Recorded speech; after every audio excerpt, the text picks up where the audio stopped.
هتزعل مني لو قلت لك ان انت كمالك عربيه انت السبب في ان فتيس عربيتك يبوظ.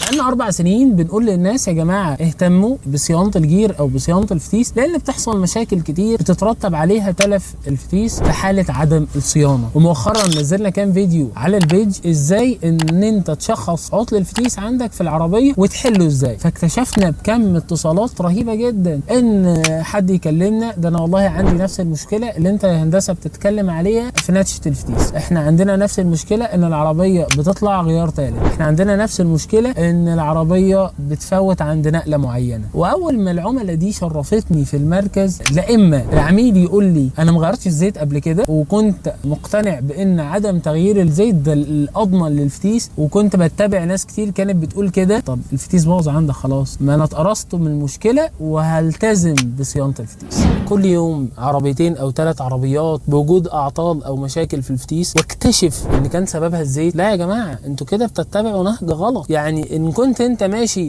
لا انا بلتزم بالمدرسه، لا انا هتاخر على زيت الجير، لا انا لازم الاقي ان لونه بقى غامق او عمل ريحه عشان اغيره، اصلا انا رحت لفني معين وهو معاد تغييره على 40,000 قال لي لا ده كويس يمشي 10,000 او 20,000. في خلال الاسبوع ده انا جالي حوالي من 8 ل 10 عربيات بنفس المشاكل وحصل فيها مشاكل في الفتيس. العربيات بتاع كيا وهيونداي اللي طيرت شريحه، عربيات نيو اوبترا فتيس فصل خالص فيها وفوت وعاوز يتغير والفتيس يعدي ال 40,000، عربيات تويوتا كرولا 21 و22 الكاتينا والدرامات اللي جوه فوتوا والعربيه عاوزه فتيس. وليه كل ده؟ وليه تستنى ان فتيس عربيتك يبوظ؟ يا جماعه التزموا بصيانات الجير. فده فيديو للتوعيه برجاء اي حد عنده مشكله في الفتيس كسر الليمت بتاع تغيير الزيت يلحق ويغير زيت الفتيس قبل ما تحصل اي مشكله. ودمتم في امان الله ورعايته، والسلام عليكم ورحمه الله وبركاته.